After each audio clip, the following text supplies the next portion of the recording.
Pineal ಗ್ರಂಥಿ ಪ್ರತಿಯೊಬ್ಬರಿಗೂ ಕೂಡ ಇದೆ. ಪೀನಿಯಲ್ ಗ್ರಂಥಿಯ ಕೆಲಸ ಏನು ಅಂತಂದರೆ, ನಮಗೆ ನಿದ್ರೆ ಬರೋದಕ್ಕೆ ಬೇಕಾಗಿರುವ ಮೆಲಾಟೋನಿನ್ ಜ್ಯೂಸನ್ನು ಪ್ರೊಡ್ಯೂಸ್ ಮಾಡುತ್ತೆ.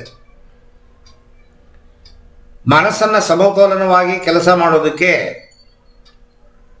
ಆ ಮೆಲಾಟೋನಿನ್ ಜ್ಯೂಸು ತುಂಬ ಉಪಯೋಗಕರ.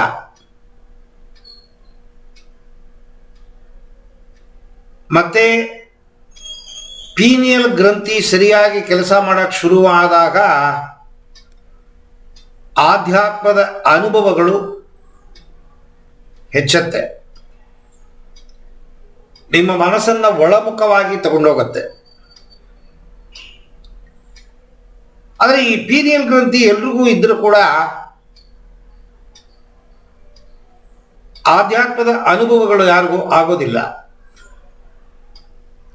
ಏನಕ್ಕೆ?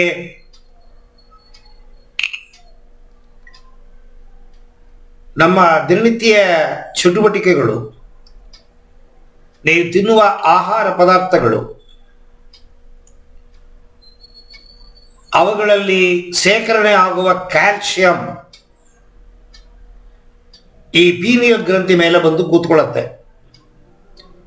ಕ್ಯಾಲ್ಸಿಫಿಕೇಶನ್ ಹಾಗೆ ಅಂತನ್ನೋದು ಬರೀ ಪೀನಿಯಲ್ ಗ್ರಂಥಿಗೆ ಮಾತ್ರ ಅಲ್ಲ. ಹೆಂಗಸರ ಸ್ತನಗಳಲ್ಲಿರುವ ಮೂಲ ನರಗಳು ಮತ್ತು ಸೆಲ್ಲುಗಳ ಮೇಲೆ ಕ್ಯಾಲ್ಸಿಫಿಕೇಶನ್ ಬಂದು ಕೂರುತ್ತೆ. ಮನುಷ್ಯರ ಮೂಳೆಗಳ ಜಾಯಿಂಟ್ಗಳಲ್ಲಿ ಈ ಕ್ಯಾಲ್ಸಿಫಿಕೇಶನ್ ಆಗತ್ತೆ. ಹೃದಯದಲ್ಲಿರುವ 4 ವಾಲ್ವ್ಗಳು, ಆ ವಾಲ್ವ್ಗಳಲ್ಲಿ ಕೂಡ ಈ ಕ್ಯಾಲ್ಸಿಫಿಕೇಶನ್ ಬಂದು ಕೂರುತ್ತೆ. ಇದು ಕಾಮನ್ನು. ಈ ಪೀನಿಯಲ್ ಗ್ರಂಥಿ ಮೇಲೆ ಕ್ಯಾಲ್ಸಿಯಂ ಬಂದು ಕೂತಾಗ ಹೆಚ್ಚು ಪ್ರಮಾಣದಲ್ಲಿ ಕೂತಾಗ ನಿದ್ರೆ ಹೊರಟೋಗುತ್ತೆ.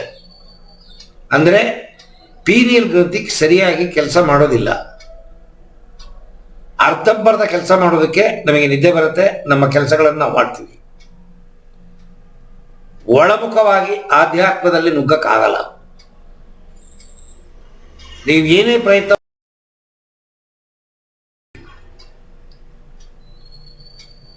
ಈ ಡಿಕ್ಯಾಲ್ಸಿಫಿಕೇಶನ್ ಅಲ್ಲಿ ಮೇಲ್ಗಡೆ ಕೂತಿರುವ ಕ್ಯಾಲ್ಸಿಯಂ ಧೂಳುಗಳು, ಅವುಗಳನ್ನು ಹೇಗೆ ತೆಗೆಸೋದು ಹಾಗೆ ಅಂತನ್ನೋದೇ ಮೂಲ ಮುಖ್ಯ ಪಾಠ.